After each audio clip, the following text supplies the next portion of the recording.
झारखंड के चाईबासा समेत कई हिस्से में उग्रवादी एक बार फिर से सक्रिय हो उठे हैं। चाईबासा में तो स्थिति विस्फोटक हो गई है, यहाँ तक कि ग्रामीणों को सड़क पर उतरना पड़ रहा है। अपनी रक्षा के लिए हथियार के साथ वे क्षेत्र में पेट्रोलिंग कर रहे हैं। मैं ये महसूस कर रहा हूँ कि झारखंड जब बना था तब भी इस प्रदेश में मुझे याद है जो हालात थी पूरे प्रदेश की, वो एक प्रकार से जंगल राज का हालात था।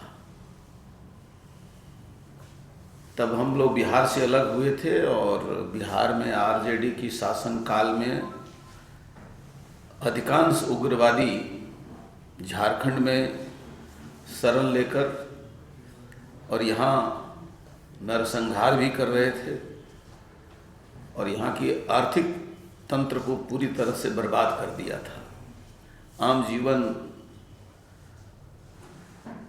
दुरूह हो गया था। फिर से एक बार मुझे बहुत दुख के साथ ये कहना पड़ रहा है कि आज फिर से एक बार झारखंड प्रदेश लगता है जंगल राज में चला गया है। अभी नई सरकार बनी है, पुरानी सरकार नए चोला में आई है। चुनाव के समय भी हम इस बात का अंदेशा जाहिर कर रहे थे कि झारखंड में अपराधी संगठित गिरोह के रूप में काम करने वाले लोग अपने आप को तथाकथित उग्रवादी कहते हुए फिर से सर उठाने लगे हैं। पिछले 5-6 दिनों से चाईबासा में जो घटनाएं घट रही हैं वो बहुत ही दुखद हैं, बहुत ही लज्जाजनक और हृदय विदारक है। ग्रामीणों को अपनी सुरक्षा में रात भर जागरण करना पड़ता है, रतजगी करना पड़ता है, अस्त्र उठाने की मजबूरी हो गई है, क्योंकि जो तथाकथित उग्रवादी हैं आर्थिक लाभ के लिए और आर्थिक आमदनी के लिए संगठित गिरोह के रूप में काम करते हैं। कहीं वो पीएलएफआई के रूप में होंगे, कहीं एमसीसी के रूप में होंगे, कहीं और कई प्रकार के नाम देकर के अलग अलग ग्रुप खड़े हैं।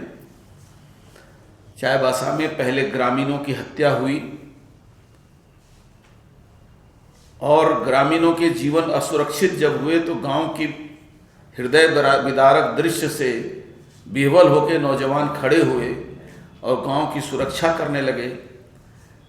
और सुरक्षा के क्रम में जब उग्रवादी पकड़ाए तो उनकी भी अभी जो अखबार में आया है सेंधरा हुआ है।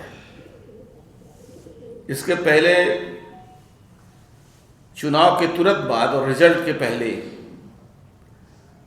पूर्वी सिंहभूम में भी बालू घाट में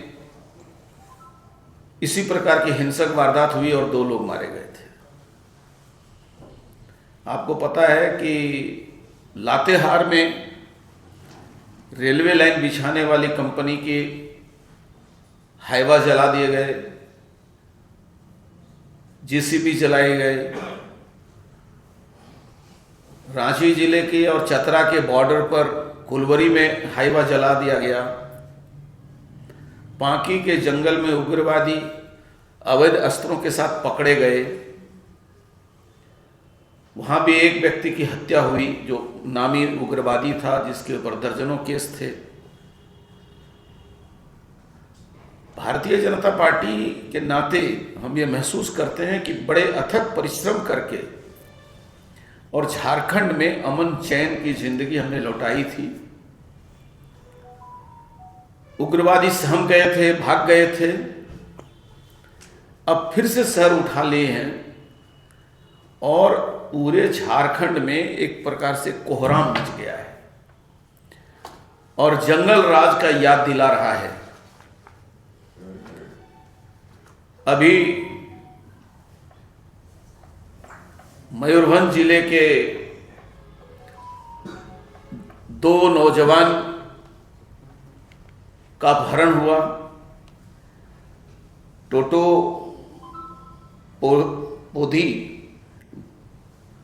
पोही गांव जो है उसके 2 नौजवान शेख सहदली और शेख नाजीर, जानकारी ये मिल रही है कि वास्तव में इन दोनों को उग्रवादी उठाकर ले गए जो घूमने आए थे। ये ग्रामीणों के द्वारा इनका सेंधरा नहीं हुआ, इनको उग्रवादी उठा के ले गए कि ये पुलिस के सहयोगी हैं, पुलिस के मुखबिर हैं, बाहरी लोग हैं, जरूर पुलिस की मदद करने के लिए आए हुए हैं। उनकी गाड़ी भी जला दी गई और दोनों लापता है। आश्चर्य नहीं उग्रवादी उनकी बाद में हत्या भी कर दें। कहा यह जाएगा कि गांव के लोगों ने सेंधरा में मार दिया। भय इस बात का है कि गांव के लोगों को बाद में फिर सेंधरा के नाम पर, हत्या के नाम पर केसेस में फंसाए जाएंगे और बाद में गांव के लोगों को परेशान न किया जाए। गांव के लोग आत्मरक्षा में, ऐसा दृश्य हमने अपने विधानसभा क्षेत्र धनवार में भी देखा था। लोग 1.5-2 महीने तक रात भर जगे रहे